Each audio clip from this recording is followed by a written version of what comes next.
The knock came just before dawn, sharp and unexpected, cutting through the quiet like a blade.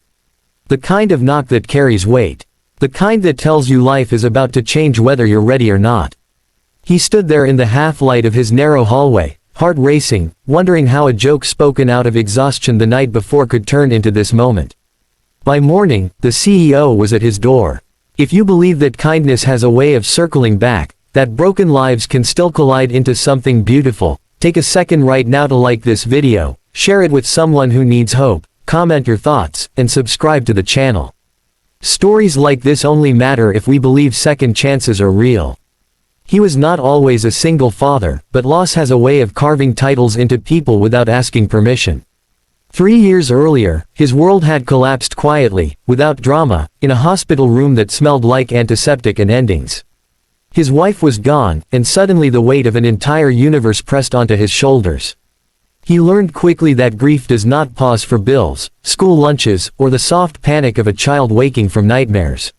He worked long shifts at a logistics warehouse, came home bone-tired, and poured whatever was left of himself into his daughter, who carried her own quiet sadness in the way she clutched his sleeve whenever he left the room. Their apartment was small and always a little too cold in winter, but he tried to make it feel safe.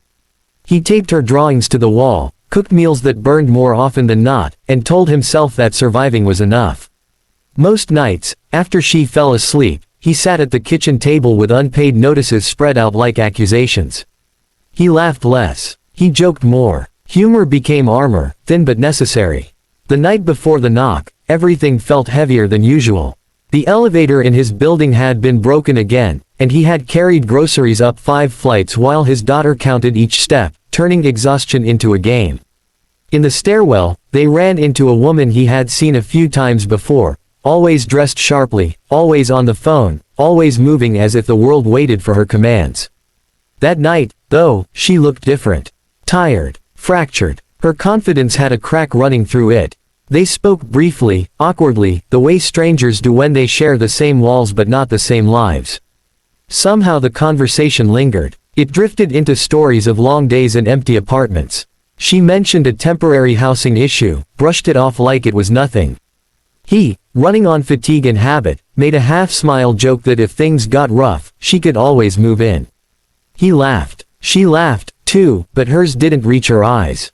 They parted ways, and he forgot about it the moment he turned the key in his door.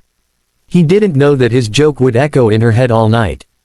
Behind her polished exterior was a woman unraveling in silence.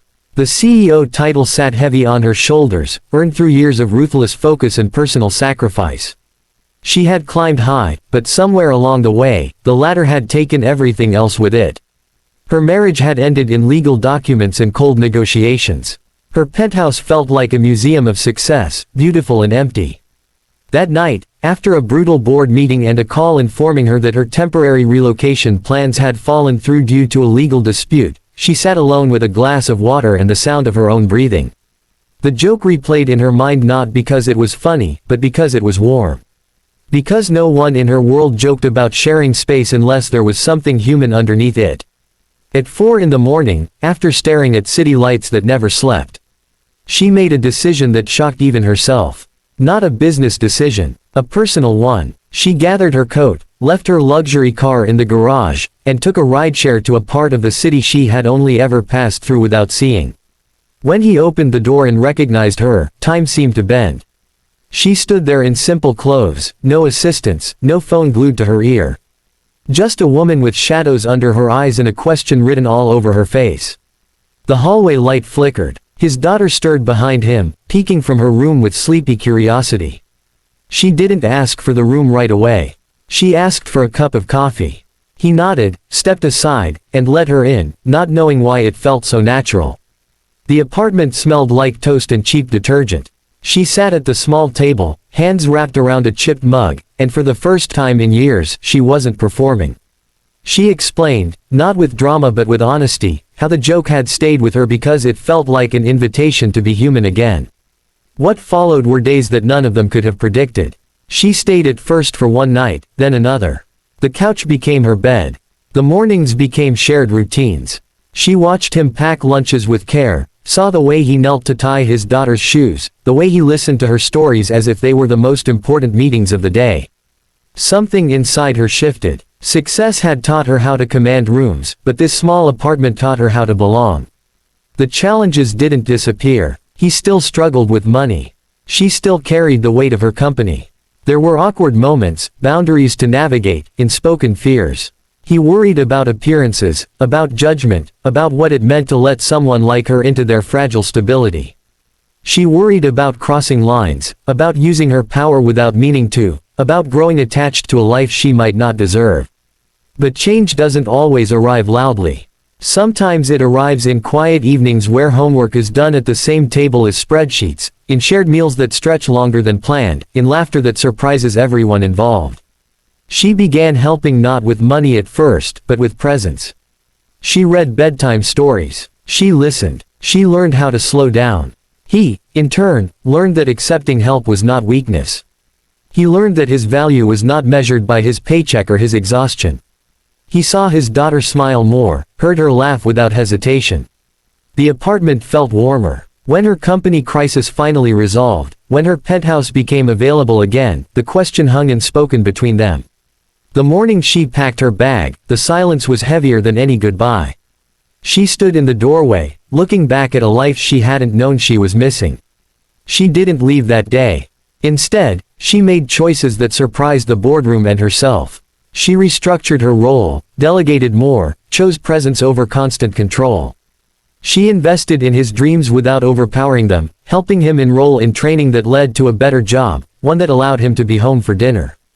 Not as a savior, but as a partner. Love, when it came, was not explosive. It was steady, built from trust and shared mornings. From wounds acknowledged, not ignored. From a joke that turned into a door opening. Years later, people would ask how it all began, expecting a grand story.